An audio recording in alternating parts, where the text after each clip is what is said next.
लो बच्चों, आज हम करेंगे एक्सरसाइज 1.3। ठीक है जी, काफ़ी ज़्यादा इंपॉर्टेंट एक्सरसाइज है। तो पहला क्वेश्चन इसका, prove that root 5 is irrational. तो रूट 5 को हमें बेटा इरेशनल प्रूव करना है। ठीक है, इसे प्रूव करने के लिए सबसे पहले करना क्या पड़ेगा, हमें लेट जो रूट 5 उसे मान लेना है कि क्या है जी, एक रैशनल नंबर है। ठीक है जी, रैशनल नंबर है तो रूट 5 इज इक्वल किसका बराबर आ जाएगा, पी बटे क्यू, क्योंकि रैशनल नंबर को हम पी बटे क्यू की फॉर्म में लिख देते हैं। ठीक है जी, तो सबसे पहले क्या लिखना है कि रूट 5 जो है एक रैशनल नंबर है, so that root 5 is equal to P by Q क्या आ जाएगा। ठीक है, जहाँ पर जो पी और क्यू होगा वो क्या होगा बेटा, को प्राइम नंबर होंगे। को प्राइम नंबर होंगे। को प्राइम नंबर कौन से होते हैं, जिनका जो कॉमन है वो सिर्फ 1 आता है, 1 के अलावा और कोई भी कॉमन नहीं आता। ठीक है जी, ओके। तो अब क्या कर लेना है बेटा, यहाँ से देखो root 5 is equal to P by Q है। क्या है बेटा, root 5 is equal to P बटे बटा क्यू है। तो करना क्या है, जे क्यू को उठा के साइड ले आना, इधर डिवाइड में साइड जाके मल्टीप्लाई में हो जाएगा। तो जे क्या बन जाएगा बेटा, root 5 Q is equal to P के बराबर आ जाएगा। ठीक है जी, तो root 5 Q is equal to P के बराबर आ जाएगा। अब क्या कर देना, दोनों साइड स्केयरिंग कर देनी है। स्केयरिंग करने के बाद क्या होगा कि रूट जो है 5 का वो टूट जाएगा, तो ये आ जाएगा 5 Q square is equal to P square. ठीक है जी, तो यहाँ से हमें क्या पता चलेगा कि जो 5 Q square is equal to P square के बराबर है। तो हम यहाँ से क्यू स्केयर अकेला छोड़ेंगे तो क्या आ जाएगा, 5 दूसरी साइड लेंगे तो पी स्केयर अपॉन क्या बन जाएगा बेटा जी, 5 आ जाएगा। तो यहाँ से साफ साफ पता लग रहा है कि 5 जो है बेटा पी स्केयर को क्या कर रहा है, डिवाइड कर रहा है। डिवाइड कर रहा है, अगर पी स्केयर को 5 डिवाइड कर रहा है तो बेटा अगर मैं यहाँ से क्यू इज इक्वल टू देखूँ तो वो पी को भी डिवाइड करेगा। ठीक है, अगर 5 पी स्केयर को डिवाइड कर रहा है तो 5 पी को भी डिवाइड करेगा। ठीक है, विदाउट स्केयरिंग भी डिवाइड करेगा। तो यहाँ पर क्या आ जाएगा, 5 divides P square, so it will be divides P also, तो पी को भी ये डिवाइड करेगा। अब हमें करना है क्या है कि J Q is equal to, देखो J P is equal to किसके, इसे मैं लिख सकता हूँ बेटा P is equal to 5 Q भी लिख सकता हूँ। ठीक है जी, P is equal to 5 Q. तो अब करना है क्या है, पी को हमें एक अनदर इंटीजर मान लेना है। तो P is equal to 5 R के बराबर आ जाएगा, आर कोई अनदर इंटीजर हो जाएगा यहाँ पर। ठीक है जी, अब क्या करना है, अगेन पहले की तरह स्केयरिंग कर देनी है। तो P square is equal to 25 square आ जाएगा, पी का स्केयर आ जाएगा, 5 का स्केयर 25 आ जाएगा, आर का क्या आ जाएगा, आर स्केयर। तो दोनों साइड क्या कर देना है, स्केयर कर देना है। ठीक है जी, तो यहाँ से भी हमें क्या निकालना है बेटा, देखो तो 5 है, 25 है बेटा। ठीक है जी, तो दूसरी साइड लेकर आएंगे तो क्या बन जाएगा, 5 Q square, sorry my mistake, तो पी स्क्वायर है यहाँ पर। तो पी की वैल्यू बेटा कितनी है, तो पी की वैल्यू हो जाएगी बेटा यहाँ पर 5 क्यू। पी की वैल्यू कितनी है, 5 क्यू। तो पी की वैल्यू बेटा 5 क्यू आ जाएगी। ठीक है जी, तो यहाँ से हमारे पास किसके बराबर आ जाएगा, 5 क्यू स्क्वायर इक्वल टू आ जाएगा 25 आर स्क्वायर के। किसके बराबर आ जाए, 25 आर स्क्वायर के। ठीक है, तो यहीं से यहाँ ये कह सकते हो आप, ये वाली जो चीज़ है, तो P square is equal to 5 Q square है। यहाँ पर पी स्क्वायर की वैल्यू पुट कर देनी है कितनी, 5 क्यू स्क्वायर। ठीक है, तो यहाँ से क्यू स्क्वायर की वैल्यू आ जाएगी, क्या करेंगे 5 इस साइड चला जाएगा, तो 5 से 25 डिवाइड होकर 5 आ जाता है, तो Q square is equal to आ जाएगा 5 आर स्क्वायर। ठीक है जी, तो यहाँ से पता चल रहा है कि जो 5 है बेटा, अगर इस साइड लेकर आऊँ तो डिवाइड में चला जाएगा। तो 5 यहाँ से पता चल रहा है कि क्यू स्क्वायर को क्या कर रहा है, डिवाइड कर रहा है। अगर जो क्यू स्क्वायर को डिवाइड करेगा तो क्यू को भी क्या कर देगा बेटा, डिवाइड कर देगा जी। ठीक है, so the 5 is common factor of both P and Q.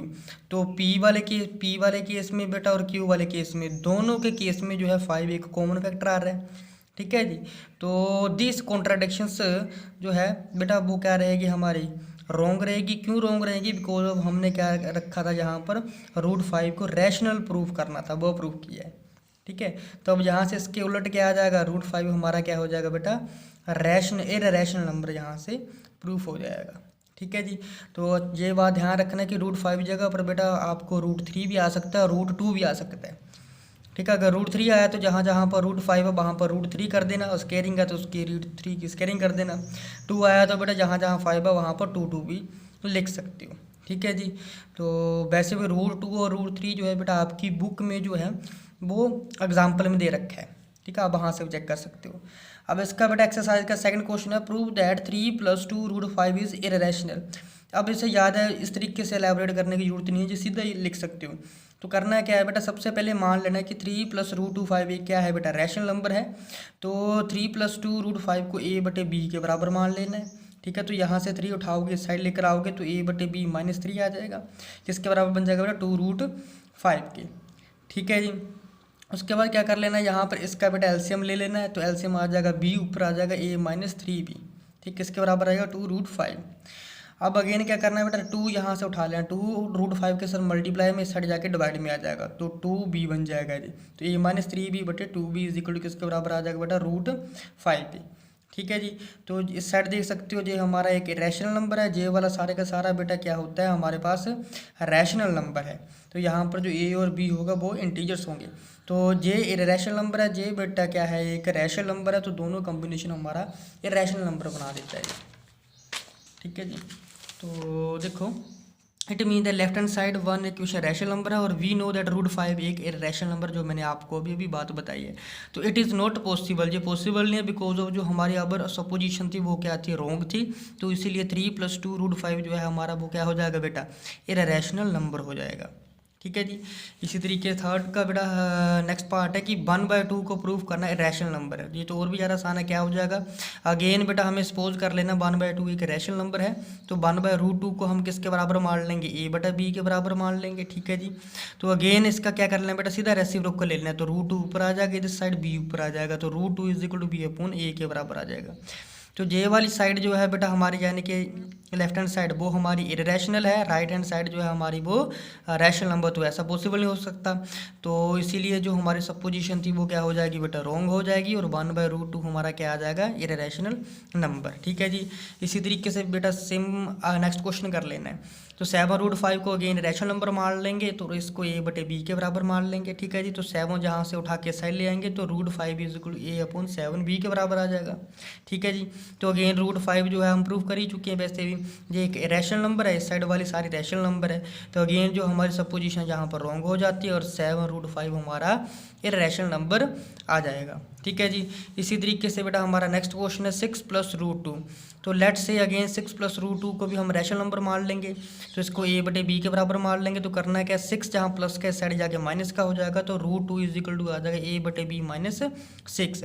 तो अगेन इसका एलसीएम ले लेंगे, तो क्या आ जाएगा a - 6 b/b के बराबर है। तो ये वाली सारी चीज़ जो है हमारे राइट हैंड साइड की रैशनल नंबर बनती है, √2 जो है एक इरेशनल नंबर है। तो अगेन जो है ये पॉसिबल नहीं है, तो ये कॉन्ट्राडिक्शन जो है हमारी ये रॉन्ग हो जाती है। तो यहाँ से 6 + √2 हमारा इरेशनल नंबर हो जाएगा, ठीक है जी। तो इस तरीके से जो है क्वेश्चंस आएंगे, काफ़ी ज़्यादा आसान क्वेश्चन है, ज़्यादा दिक्कत वाली ज़रूरत नहीं है, ठीक है जी। तो मैंने बेटा नोट्स वगैरह बना रखे थे, अगर मैं खुद लिखता तो बेटा अगेन वीडियो काफ़ी ज़्यादा लेंथी हो जाती, बट लेकिन फिर भी अगर आप लोगों को ये लगता है कि भाई मैं लिख के बताऊँ, तो मैं लिख के बता सकता हूँ, ठीक है जी। कमेंट बॉक्स में बता देना। अगर वीडियो अच्छी लगे तो लाइक शेयर कमेंट करना मत भूलिएगा। Thank you.